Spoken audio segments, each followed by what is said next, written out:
All right, welcome back to episode 7 of the First and 35 podcast. 1 week before we go on hiatus for 1 or maybe 2 weeks.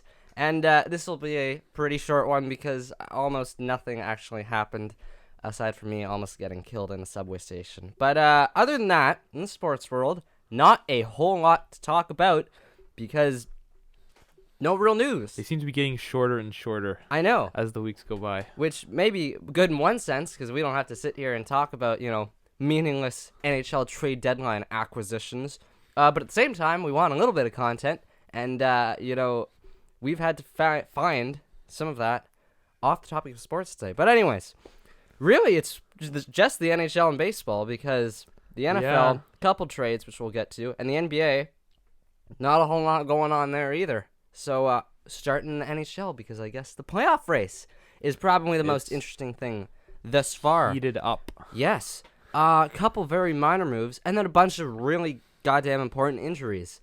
Just a couple minor moves, as I said. The Sharks signed Radim Simek to a 4-year, $9 million contract extension.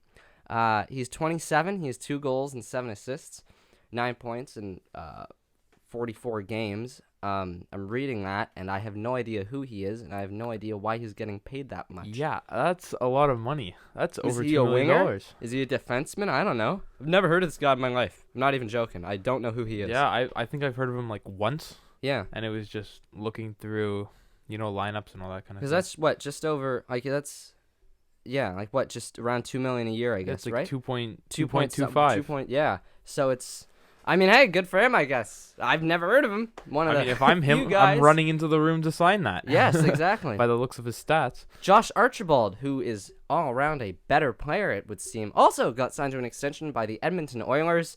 He got signed to a 2-year, $3 million deal. He has 20 points in 59 games. So I would say that's probably a good deal for the Oilers. Yeah.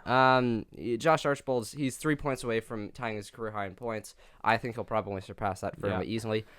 He's had a good year, good last year too, and the Oilers are locking him up because he's super cheap, right? $1.5 million a year is something you're going to take every single day of the week. And aside from that, a bunch of big names went down and are now injured, unfortunately. And a lot of teams in the thick of playoffs. Yes, exactly. That one playoff race in the West where it's like, insane. The Canucks and the Coyotes and whoever else, and they're all Jets, Predators, Wild, everyone. They're all within 1 point or whatever of each other. Yeah. It's ridiculous. Like whoever's in the playoffs today very well could not be 4 hours from now once games happen. The race within the top 3 in the Pacific is big too. But Vegas, Edmonton, Calgary aren't far apart. No, they're also not far from. I think not it's being in those 82, spots. 80, 79 or something. Like, it's very, very close. But a couple big blows to a few teams. The Tampa Bay Lightning's star forward Steven Stamkos will miss 6 to 8 weeks with core muscle surgery. He's obviously having another really good season, 66 points in 57 games. He's 30 years old now. They're hoping for him to be back for the first round of the playoffs. I wouldn't be shocked if that does happen just because of how good he is and how badly they want him back. Yeah, even if he's still recovering a little bit, half of Stamkos is still better than most players. It's nuts how good he is, but he'll be out for a little bit. Big blow to the New York Rangers. Chris Kreider will miss 4 to 6 weeks due to a fractured ankle. He was one of the biggest notable mentions of the trade deadline, right? He got signed to the massive extension with the Rangers instead of trading him. Now he'll be out for a bit.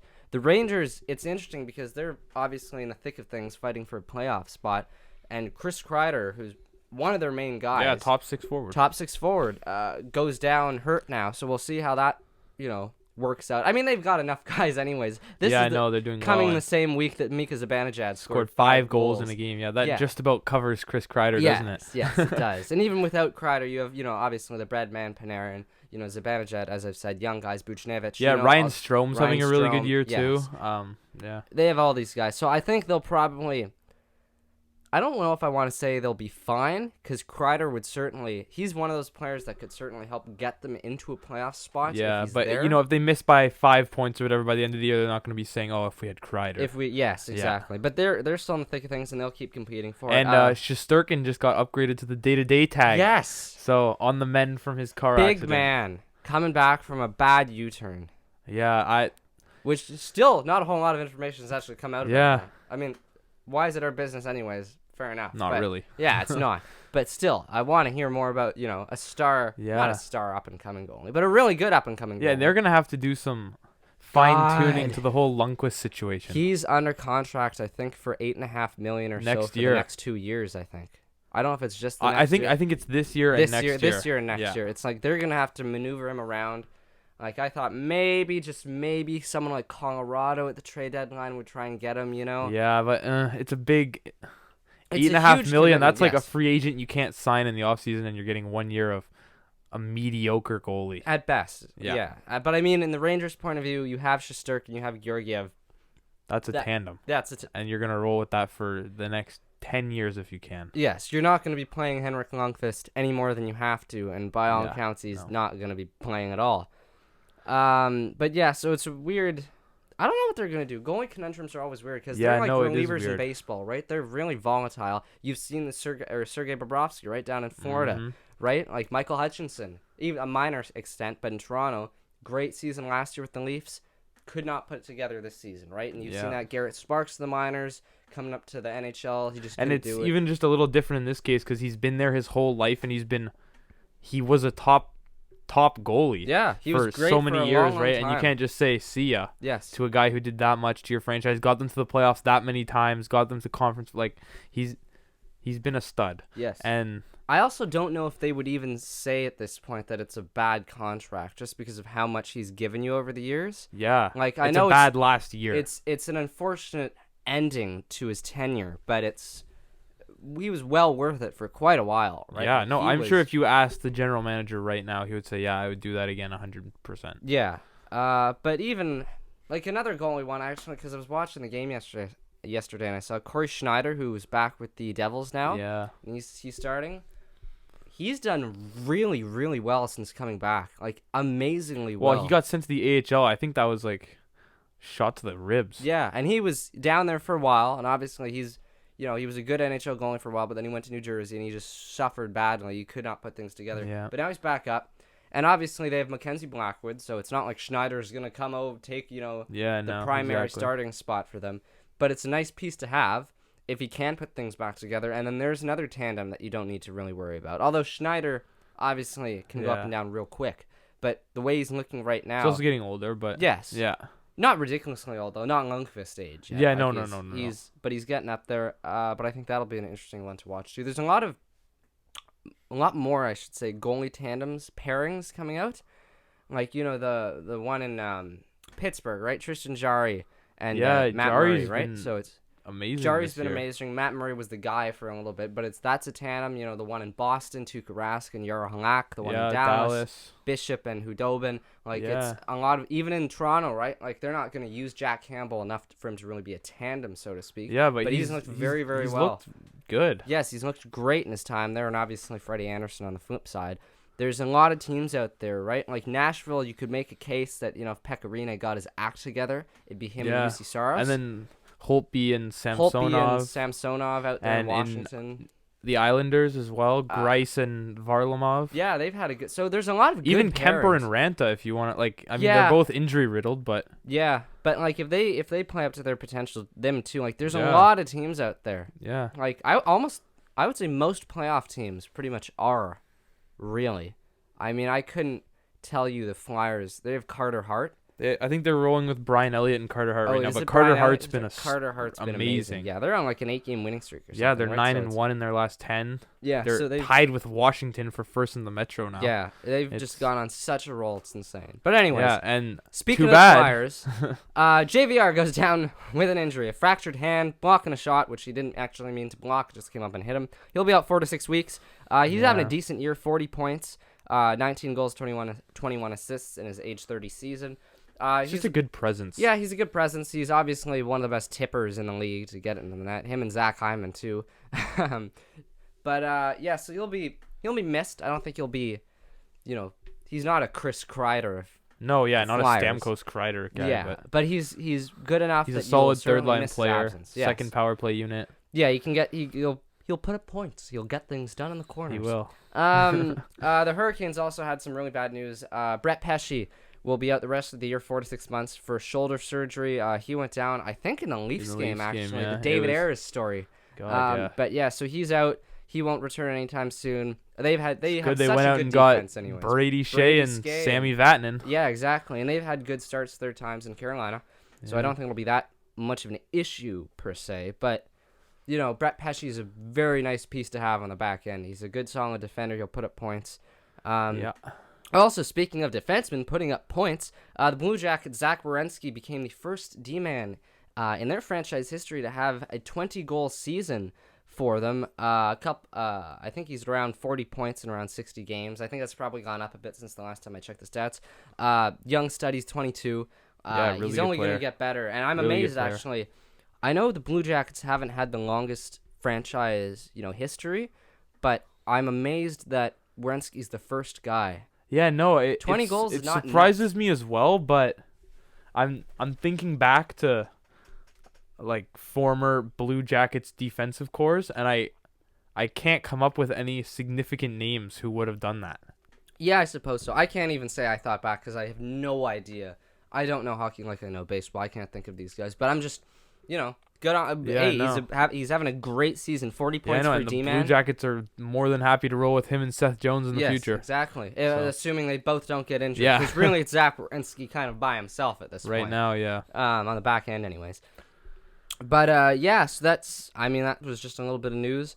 Outside of that, just a couple things that happened. We mentioned the Zibanejad 5-goal thing. There's not a whole lot you can say there other than he just had a really, really good game, and Ottawa should not have traded him in hindsight. So it's Zibanejad for Brassard. Yeah, it's like you traded Zibanejad because you're like, oh, he's out of shape. Well, your job is to get him in shape. Your job as a team is to get him playable. You have gym facilities and training camp for a reason. Yes, you have salad. You can eat that. But trading him for Derek Brassard, he's on the wrong side of 32 when you got him. He hasn't worked out there. Yeah, what you should be doing is firing your trainers if your players aren't in shape, not trading your players. Yeah, you can't. But obviously, Zibanejad has gone to New York, and he's just putting up monster numbers now, right? Like, it's nuts.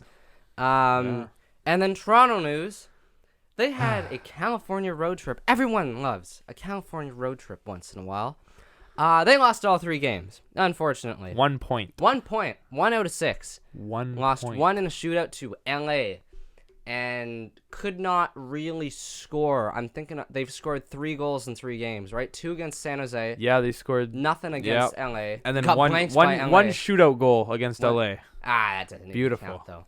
But one yesterday, right, against Anaheim? Yeah, Nylander scored yesterday. So that really went off the rails quick after they had a great, they had the David Ayres game. That's where I'm just going to start thinking, different parts of a Leaf season. Yeah, well, from the David Ayres game onwards. From the David Ayres, they went on a roll there. They beat Tampa, they beat Vancouver, they beat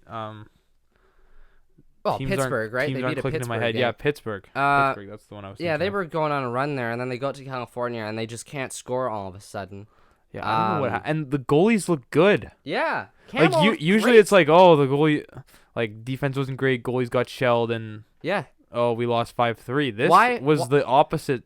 Like, the defense didn't look great, but it wasn't awful. No. I mean, they gave up no goals to LA in regulation or overtime. They gave up 2 goals to Anaheim. San Jose, period. San Jose, I wouldn't even tab Jack Campbell on a lot of those. Like, I'm not making excuses, but there's a lot of weird bounces off the glass, right? Yes, exactly. To have Campbell come out, right, and apologize for him, like, oh, team guy, like, right? Dude, you are not the issue here. You are far from the issue. Yes. You are probably a little bit of the solution, that game literally could have ended like 8-6. Martin Jones was on his head. Yeah, exactly. The Leafs actually had chances that game. Yeah, you just got out too old and the defense fell apart in the third period.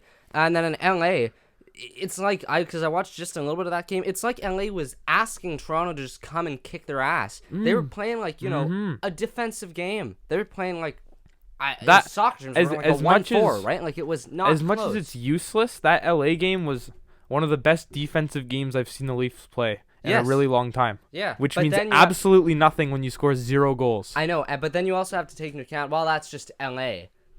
Too. But, it is just LA. You should be scoring 6 goals against LA. And Anaheim yesterday, you just couldn't get any offense real going. They also, I guess maybe they watched a little bit of the LA-Toronto game, and they were playing really defensive, too, for a stretch. Yeah. I don't know. But, that's another. Obviously, Jack Campbell lost both his starts. that was the other story. Campbell didn't get to start against his LA team, which And maybe Anderson didn't get to start against his former Ducks team. yeah. So So a I little guess weird. it was a little bit of something going on there, and I'm sure Yeah. they both would have been okay with it because they both been playing. I know, Campbell's been and- playing great, and Freddie's been okay. But yeah. So that was. I mean, I bet they're happy to be out of California, happy to be away from the virus God, out but there you gotta that's flip spreading. the switch right away because you have Tampa on Tuesday at home. Yes. If you come out and you shit yourself in front of your home crowd against Tampa on Tuesday, like I'm not even saying you have to necessarily win. Like obviously winning would be better, but if you go out there and you get stunned 7-1 or something Yeah. by Tampa, if it's you just, get smoked, it's so bad. it's That's depressing. the worst thing they can do. yes. So I mean, 1 out of 6. I mean, if they won yesterday, 3 out of 6 wouldn't have been bad. 1 out of 6 is better than 0 out of 6, I guess. But it's not good at all. Nobody No. expected them. Like I think everyone was kind of thinking 3 out of 6, 4 out of 6, maybe 5 or 6 out of 6, right? Like something like that. 'Cause Yeah, well, they're they playing swept bad the trip teams. last year, right? Yeah. So But yeah, so it was a bad trip. The state of California is in a bit of a bad spot right now, outside of like the Lakers and the Clippers, and Yeah. like, the Angels. Really, even the Dodgers are like it's part of the whole Astros thing, whether they like it or not. Yeah. They're the victims in it. They're a part of it. So the whole state. they've also lost in the World Series more than just that year. in Yes, recent memory. so there's a lot of just on the west side. Really, there's a lot of stuff going on. Yeah, take out the NBA where they're just stud teams. Yes. Speaking of the West, our administrator's new current favorite hockey team, the Canucks, are also on the West side, and they're not doing very well either. They've lost. They 4 pulled in out a a row. good. They pulled out a good win yesterday. Well, yes. Okay, sorry. I mean, before that win yesterday, they had lost 4 in a row, and then they looked really they good beat yesterday. Colorado, actually, against right? You Colorado, gotta- yes. Big game helped my Stars. But anyways, before that though, they were on a bit of a skid. Yeah, I think and didn't look very Markstrom going good. down was a bit of a confidence lacker. Yes, I know. And then you're stuck with Demko. Thatcher Demko and Louis Domingue, right? So I mean, It's not the best. no, it's not the worst. It's not the best, but it's Yeah. it's barely manageable in that case. But anyways, No, like I genuinely think that if Markstrom stayed healthy and got them on a good run here, that he'd be getting Vezina votes. yeah, I'm sure he would, because he's played ridiculously well. Yeah. But I mean, injuries are part of the game, right? Canucks are still a solid team though. Very solid team. They'll figure Very it out. solid. Yeah, they'll get in, no problem. Yeah. I don't know. I guess a wild card spot probably, but I don't know how long they'll last, but they'll get in. Yeah, they're an exciting young team, and obviously they're Canadian, so there's a little bit of that in it.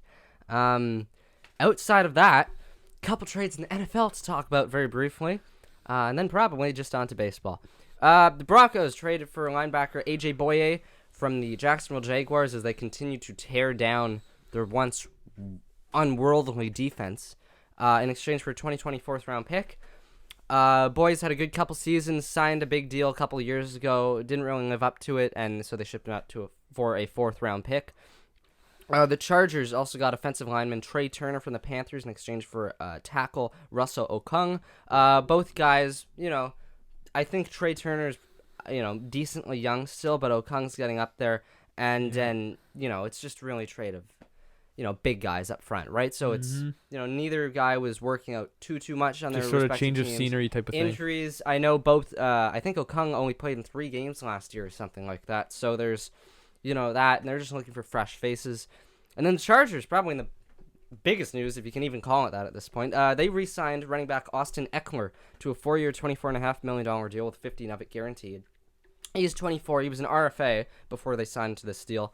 He had outstanding season Yeah, last he had a really year good year. with Melvin Gordon, and because Gordon's, in all likelihood moving on, Yeah. Eckler will be their RB1. And his stats are nuts. So he had 3 touchdowns rushing. Obviously, he's a running back. But he had 8 touchdowns receiving. He is a good wide receiver if you want to use him like that, well, right? he had almost 1,000 yards. Yes, well, receiving, right? Yeah, he had 1,400 yards roughly total. Oh, yeah, 993 yeah. receiving. Almost 1,000 receiving. Yeah, but he had such a good season. They locked him up. He was a good story, right? He was a former undrafted free agent, so the Chargers took a hit on him, and he just did super well there. So they lock him up, and he'll be their RB1 of the future. Melvin Gordon, that's the other thing. It pretty much shuts the door on him returning. Not that they really want him to return, because in all, realistically, Eckler outperformed Melvin Gordon By far. by far last year. And he's cheaper, he's younger, he's more versatile catching the ball instead of just running up the middle every single time. He's quick, he's explosive, so it's a good deal for both sides, I think. And with $15 million of it guaranteed, it's a good deal for Eckler, and he's getting to play on a. I don't even know if you want to see a rebuilding Chargers team because all the pieces are there. They just haven't been able to put it together quite yet. But yeah, so that's a good deal for him, and we'll have to watch him a little bit more last year. That was my sleeper pick in fantasy last year for Eckler. Yeah. Or for the Chargers, I guess. Eckler did super well. But anyways, NBA, not a whole lot to talk about. Raptors clinched the playoff spot. So that's something. 7th straight season. I think this was actually their winning. fastest that they've actually clinched the playoffs. So even faster than last year. Oh, I didn't know that. So I don't know, but their video was funny. Yes, their whole all the predictions coming in that the Raptors weren't even going to make the playoffs. Yeah, just laughing in everyone's face. Yeah. Like, it's nuts. It's good on. I mean, I think everyone in Toronto here thought they would get in, right? Yeah, like, everyone had the utmost confidence with or without Kawhi. To be honest, I think if you asked me at the start of the season, I would have said the Raptors get in as the 5 or 6 seed in the East. Yeah, I think I would have been set a bit higher just because I'm more ignorant about it, and I'm biased in this case. But they're a really good team still, and everyone keeps like disvaluing that. Like they work very, very really good team. hard. Yeah, and they'll grind you out. Yeah. The only other really piece of news out of the NBA, if you can even call it news, is that the Clippers signed Joakim Noah to a 10-day contract to prove your worth, pretty much. He's 35. He was last in the league 2 years ago with Memphis. Put up like 7 points per game or something. Defensive Player of the Year formerly, but as a 35-year-old, I don't think you're gonna get too much. I would honestly be surprised if the Clippers kept him after the 10-day deal because it's he's not what he once was. Not at all. When he was on stretch. The Bulls, he was really good. Yeah. And that's just about does it for the NBA. Very boring. But the playoff race for there too. I guess it'll be the NHL, right? The NBA. Yeah. The NFL will be really done for a long time. Well, the NBA is sort of less tight. Yeah. The compared NBA, to the there's not very many surprises. I also actually saw before we went on here, I think it was the Nets, I want to say, they fired their head coach. Yeah. Whoever that was. I don't follow any of it. But he was like there for 4 years. Kenny Atkins, I think. Yes, Kenny Atkins. They let him go. But anyways, moving on to baseball. Couple big deals got signed. Really Not big. by free agents, but by teams re-signing players. The biggest one of the bunch, probably, I would say, the Milwaukee Brewers re-signing Christian Yelich to a 7-year, $250 million deal as we bring in our administrator over here now, Smokey Graham. Massive monster deal, by far. I think it was 9 years, wasn't it? Well, it's 9 years if you include the two options. Oh, it's 7 officially, two options. It's a great deal for both sides, I think. Yelich loves to be there. The Brewers love to have him. Yeah, no, he said that. He said there's no better place to play. Yeah. He can feed off the Bucks energy. Yeah, he could have gotten paid more, though, I think. Oh, definitely. If he wanted more, he definitely could have taken it. Yeah. But, I mean, I think that's one of those deals, right? Like, as someone who doesn't, get paid to play sports, you see $215 million, and you're like, that is a lot of money. And I would take that instant. I mean, if you like it there, too, right? And the Brewers have I would say they have a good team still, so maybe feed off the Bucks energy. Yes, exactly. Chug beers at Milwaukee Bucks games. Yes, just sign Pat Connaughton to like a professional tryout, and see how that goes. But so I thought that was a big deal. I mean, the Brewers continue just to lock up guys, right? I think they'll have a sneaky good team this year because I think everyone undervalues their pitching that they have, and they have some guys that can still really hit outside of Christian Yelich. Like Ryan Healy, I think has the potential to be like a 25 home run hitter at first. Justin Smoke always hits 25 home runs, really. Yeah, And, I think they're gonna miss Braun, Grandal. They'll miss Grandal. Just like production from the catcher position. Well, they have is, like, Omar a really Narvaez nice there thing. now. Yeah, I want to say he's a good offensive guy too. So they have enough offensive pieces. I don't think they'll be playoff bound, though. No, I think they'll be a second Maybe locker team. maybe in the coming years. Yes. But not this year for sure. Yeah, but they've locked some guys up like last week or 2 weeks ago, whenever it was. We were talking about them signing Brent Suter to that extension, which I really liked. They did that trade where Davies went down to San Diego and they got some pieces back. They got Lauer, right? Lauer back, so he'll be in the rotation. Nothing super great, but usable at the very least. And they've been good at stretches of time. And the offense, it only takes you so far, I know, but with Yelich. With all these home run hitting guys, Kane's still in the outfield, right? Braun's still around. Like enough of a offense to put a dent in some major Yeah, and pitching Keston staffs. Hiura's coming up. Hiura's looking really there. good. Yeah, I completely forgot about him starting second baseman. No, they have a good team. And then the other really big signing was that the White Sox re-signed Yoel Moncada to a 5-year, $70 million deal. They keep and they doing it. continue Yep. to spend money, which is actually really good. I Or think lock it's good on down- every front. No, on paper their There's- team looks solid. They're Yeah. just locking down more and more guys. Yeah, so- I'm just gonna quickly go through. So this offseason, I'm just Yeah. gonna strictly this offseason.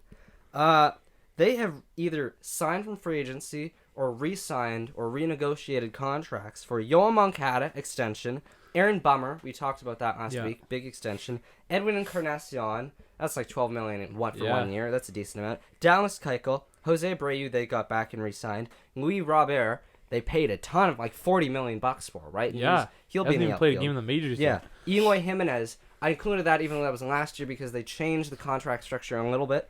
He has Manny Grandal, Yeah, Gio Gonzalez, Evan Marshall, who's going to be one of their top relievers right behind Bummer and Colomé, I would say.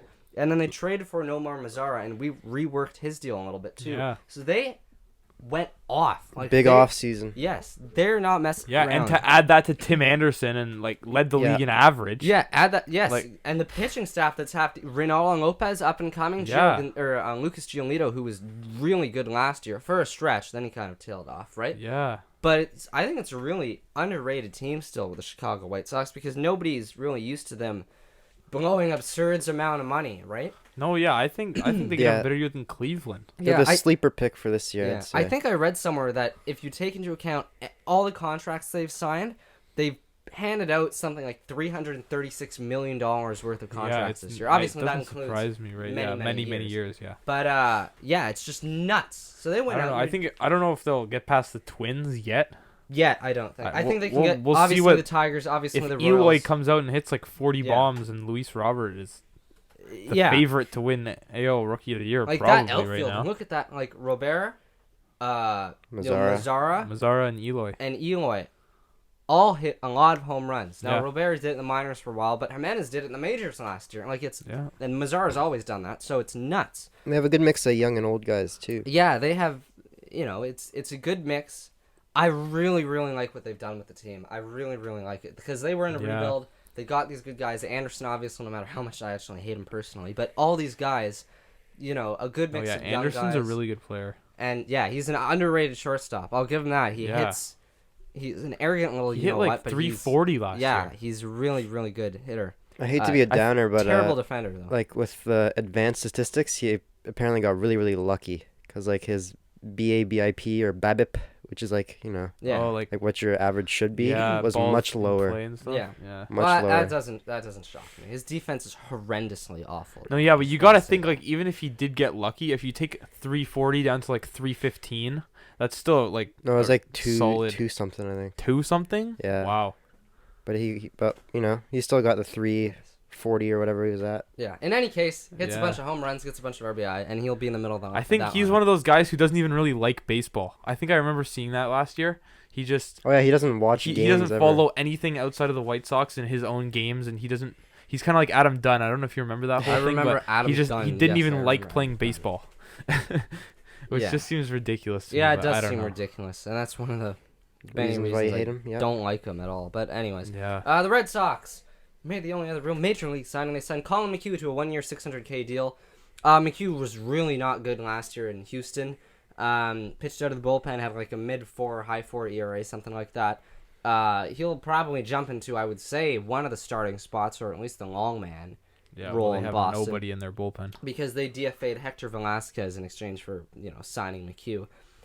They're hoping he can McHugh can return to form from a few years ago, because he was decent back then. Wasn't decent last year, like I said, but he's an upgrade, I would think, on Hector Velasquez by Yeah. a large amount.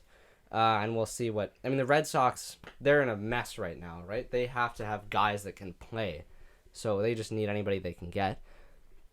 A couple very minor league ones that I thought I would include just for the hell of it, because we had so little content that we got to fill it somehow. The White Sox also signed, reliever Zach Putnam to a minor league deal. He's bounced around, career minor leaguer, really. He's been up for cups of coffee here and there with a variety of teams. The Pirates signed Sherman Johnson to a minor league deal. Never heard of him, but apparently he's still like 23 or something, so he's just Oh. very, very young. And the Padres signed Ian Clarkin to a minor league deal. He's just another lefty that formerly, I think he was actually formerly a Padres prospect, and they let him go and they bring him back. But he's a lefty, and everyone loves lefties. The Dodgers also DFA'd Yadier Alvarez, which was only notable because he's 23, and he was like a top 10 prospect for a few years now. And he just dealt with too many injuries, so they just handed over his roster spot to somebody else. I forget who they handed it over to, but he'll definitely get picked up somewhere else because he's good enough to. If he's not injured. No, well, tons of teams will take shots on old top prospect guys, right? But he's not even old. He's 23, and like he was. No, I just mean old top prospects. I mean not old in age. Yeah, but yeah, so he's been like in the top 10 the last 2 years, I think, and I know a bunch of Dodger fans were shocked when they heard it, just because it's like the Blue Jays suddenly giving up on like Anthony Kay out of nowhere, right? Like what the hell? But yeah, he'll get a shot. Assuming he's not injured. I don't know how badly he's hurt. I know he's out right now, but if a team wants to waste a roster spot on hiding a guy like that, I think it'll certainly be useful for them in the long run. Yeah. And then Tom Kohler, former Blue Jay starter, Tom Kohler, announced his retirement last week. He had a decent career, 6-year MLB career. He had passion. That's what he had. He had passion. He had heart. He ended his career at 36-55, which doesn't actually look that good, but a 4.39 ERA is decent. He was another guy. I always say it, but it always is true in this case. Injury-riddled career. That's what got. He's only 33, right? He's a young guy still. Yeah. But injuries kind of just took him off track, and that's he was forced out of baseball because of it. Really, Marlins. He was a flamethrower for them for a while. Arm injuries, as I said, kind of slowed that down. Came to Toronto, did decently here, and then we let him go. Obviously, he was very similar to Gavin Floyd, in my opinion. If we remember, I remember Gavin him. Floyd. I do. But yeah, so he was just he 8 innings here. He was on the bad Blue Jays teams, right? But yeah, so I would still say congratulations because anybody that makes it to the majors is doing a hell of a lot more than anything I ever will. So it's good job for him. And then the Diamondbacks had an outfielder named Domingo Leyba, actually, I spelled that wrong. He was suspended 80 games for PEDs.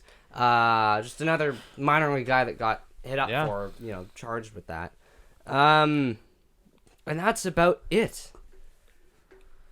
Jay's still rolling. Well, kind of. They've lost 4 out of their last 5.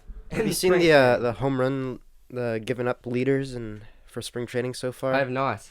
Well, one Blue Jay is tied with Garrett Cole. Oh, for who's the one Blue Jay? Which is Yamaguchi. Yeah, he's had a rough start to. Yeah. I mean, I know no one expects him to come over here and just dominate, right? Because he has to get adjusted and all that, but Still he's had a spring rough training. start. I don't know. We'll judge him after a month in the big leagues. Yeah. Anderson still isn't doing very well at all either. Yeah, I mean, he'll be in the rotation probably anyway. Yeah, I mean, unless he keeps going a third of an inning giving up 6 runs every single time, I would imagine he has to be there. Zoik Roark looked pretty good. Roark looked good. There were a couple of the guys that looked really, really good, right? Like, there's everybody that's sucking right now, like Yamaguchi and Anderson. Well, Trent Thornton's looking really Thornton good. looking I think really he's going good. again today. Yes, he is. He's going against, I think they're playing the Red Sox today. Red Sox. But yeah, so it's an interesting team to keep watching, obviously. But the offensive side, they're pretty much set. I mean, I know they lost 19-13 yesterday. If you score 10 or more runs, you should never lose a baseball game, is my humble opinion. Yeah. Because that just means your pitching was so goddamn awful. And I think think it's spring training. So. I know it's spring training, but still, right? Like, when you have, like, TJ Zoik, like a fringe major leaguer, giving up shots to, like, double-A, outfield kids, there seems, there's a little bit of a problem there. But yeah, so that'll be interesting. As we mentioned, this is our last one for, I don't know if it's for 1 week or 2 weeks, because I know my co-host... It'll be for sure 1 week. At least 1 week. Maybe 2. We'll be back. We'll see how we're doing. Yeah, we'll see how it goes. We might Assuming not you're even not be back. quarantined, right? Yeah, so we might be stuck in Florida quarantine, and then the administrator here can do one on his own, and we'll just call in. Yeah, sure. Talk. But yeah, so we're going down. The co-host Ben Jordan and I going down to Florida, see a couple Jays games, walk around, see the sights, smell the virus and all that. But yeah, so we have a couple things in store. Try to We mix do. things up. Got a little bit of an interesting spin on things here. Allegedly, it looks like we'll be having a little bit of a conversation with both Canadian Toronto Blue Jays reliever Jordan Romano and newly acquired Blue Jays reliever Anthony Bass while we're down there. So we'll have probably our best content of this godforsaken podcast. Well, we'll hope. And allegedly, right? Maybe Bass will come down with Barring any barriers or distractions. Yeah, but they both. Yeah, so hopefully we'll get both of them down in Florida. Hopefully we'll have a nice little chat. Unfortunately, my buddy is still not signed. I was hoping to get him. Dermody is who I'm talking about. But yeah. So that'll be interesting. A little first-hand experience of what the Blue Jays are doing. Maybe we'll go down there and it wouldn't be terrible if we go down there and they'll end up doing what the NBA is doing, which is saying no, we're playing games with no crowd because this virus thing. Yeah, I don't know. The LeBron James got all upset about that, but what? I said LeBron James got all upset about that, but Okay, I don't know how you NBA, can. The proper high measures that fives- need to be taken. Yes, the NBA. There's stupid high five things. You take 5 steps away from the free throw line. High five, high five, high five. It's like, yeah, you might think it's dumb. One person gets it. The entire conference. Yeah, is getting I mean, the one thing I have that's sort of like, I mean, it's not against saying no to fans, but NBA players are just as likely, they have their own lives. They walk around outside. They're confronting the public all the time, regardless of whether it's in the arena or not. They're still going to come to the facilities every single day, spread their germs within everyone, right? I mean, like, it's hard. You can take measures to contain it, but it's just hard. Yeah. Now, Like, I would it's just say this, hard. though, that I know they've talked about it in the NHL for a little bit. They're not doing that yet, anyways. But the difference between, say, baseball and NBA and, hockey is that both the NBA and the NHL play in indoor closed arenas. You have, realistically speaking, little to no access to the outside, air, the environment. In Florida and every baseball stadium, right? It's open. It's air moving everything. So there's a little bit of I know if, Dum Dum Johnny has the virus and he sneezes in your seat while you're up getting a beer and you come and sit down and, you rub your face after. Okay, yeah, you'll probably get it. Not that it's the worst thing in the world anyways, but you'll probably get it. Whereas opposed to, say, in a spring training game, right, where it's outside, there's free air flowing, so it's a lot less, I don't want to say dangerous, but, something like that, right? So that's why I would say, the MLB probably won't do too much yet unless it gets really out of hand. Yeah. Whereas the NHL and the NBA, I can see why they might think, I mean, hell, I saw this morning for baseball, though, because in Japan, they have a lot of, I guess, dome stadiums there. They're playing, like, I don't know if it's just the start of their league or the entire it's like- season it's with their no fans. Spring training games. Spring training games with nobody in the stands, no attendance. So, I mean, obviously, I would say Japan's probably been harder hit than, we have here in the U.S. or in Canada. But, it's things that might end up happening. Yeah, And I know. I think- People are taking precautions, right? Yes. But I'm just saying, like, no one can stop LeBron James from going to a mall. Yeah, I know. Going out for dinner wherever he wants. You're just as likely to catch it there, bring it back, spread it with your whole team, and then it's like, well, who cares if there's fans or not? Yeah, the it's whole not Lakers gonna- team has it, right? I know, It's and just- I it's don't the know. whole, It's the a difficult Americans situation. screwing things up as per usual. Between that, like, the coronavirus thing, it's a world issue, obviously. But, the Americans and Trump, blah, blah, blah. Oh, we'll have a vaccine in 4 to 6 months. Like, yeah, right, buddy. Yeah, Like, go no soak one your makes head. a vaccine in like less than a year. Yeah, between, the whole virus thing, right? And they're a major global power, but between them dealing with that and this whole election thing, it's easy to, sit and laugh up here in Canada because it's a joke is what it is. It's really just a big joke. And because we have healthcare. And because we have healthcare. Different topic. Different type of podcast. But anyways, like, it's easy for us to sit here and, make fun of them, poke and joke about it. But it's, like, so stupid to watch. Yeah. Like, the presidential thing. Like, It's like a reality TV show. it is. It's like a bad reality. It's like a bad Friends episode, But except they're all trying to, like, get each other sued and taken out of, like, the presidential race or whatnot. And this leads me to a clip I found because I have way too much time on my hands in my boring life. This clip, which we'll play in a second so you can hear it. So the MSNBC, NBC owns. It's a super big, news American channel. And obviously, there's the whole presidential thing, right? It's really Bernie and Biden's who it's down to now, but that's besides the point. They had a couple other guys running. A guy named Mike Bloomberg was one of them. Super rich guy, had a bunch of money, decided to blow $500 or so million on his campaign to get advertisements going, right? So he spent all that money, and obviously he dropped out recently, so he didn't, make it as far as he wanted to. Yeah. Some people say, he wasted that money or whatever. But MSNBC found a tweet that, talking about how much money, he spent on how much that could be related to, per person in the population. So we'll pause here for a second, and you guys can listen to this. Somebody tweeted recently that actually with the money he spent, he could have given every American $1 million. I've got it. Let's put it up on the screen. When I read it tonight on social media, it kind of all became clear. Bloomberg spent $500 million on ads. U.S. population 327 million. Don't tell us if you're ahead of us on the math. He could have given each American $1 million and have had lunch money left over. It's an incredible way of putting it. It's an incredible way of putting it. It's true. Anyways, so we all heard that, and that's just ridiculous. That about sums it up. The American, news networks, and some are worse than others. Yeah. But the absurd, they sounded so confident stating that, It's like it went through every department, right? Because this is MSNBC. It's a big, massive news network. Yeah, it's huge. It's huge.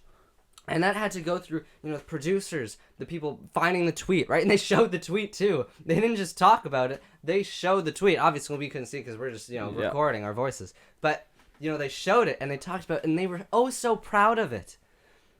So proud of it. They both thought, wow, what a fact that was. What an interesting decision Mike Bloomberg made to spend that $500 million on his campaign as opposed to just giving out $1 million to every American. Does nobody have a brain down there? Like, it's nuts. It's nuts. Yeah, no, it's like stupid.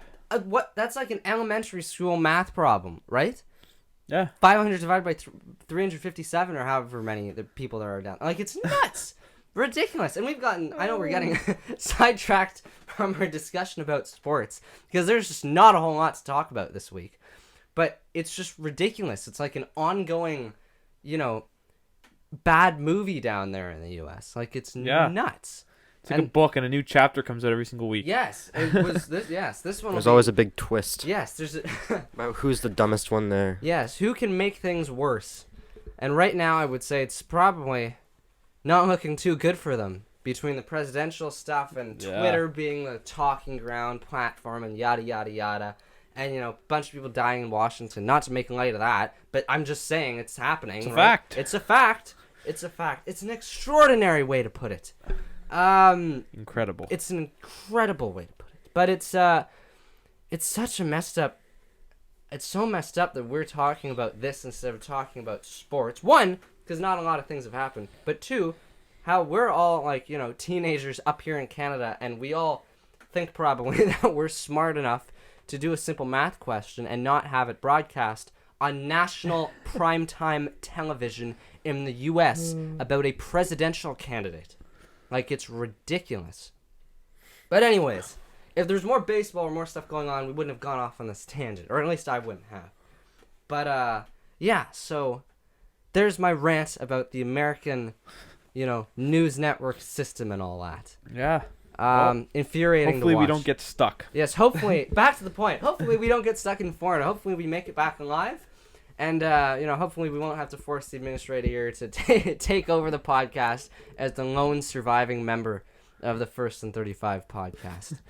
But yeah, so hiatus for one or 2 weeks, and then we'll be back. And should be good. Plenty of stories. Yeah. Nice and warm weather down there. Everyone knows that warm weather kills the virus. Everyone knows that. Anyways. No, but to be honest, it's probably just as bad there as it is here. No, I know. I'm just poking fun at at another Trump thing, yeah. right? I can't help myself. But anyways, yes, we'll be back in a couple weeks, and I guess we'll talk to you then.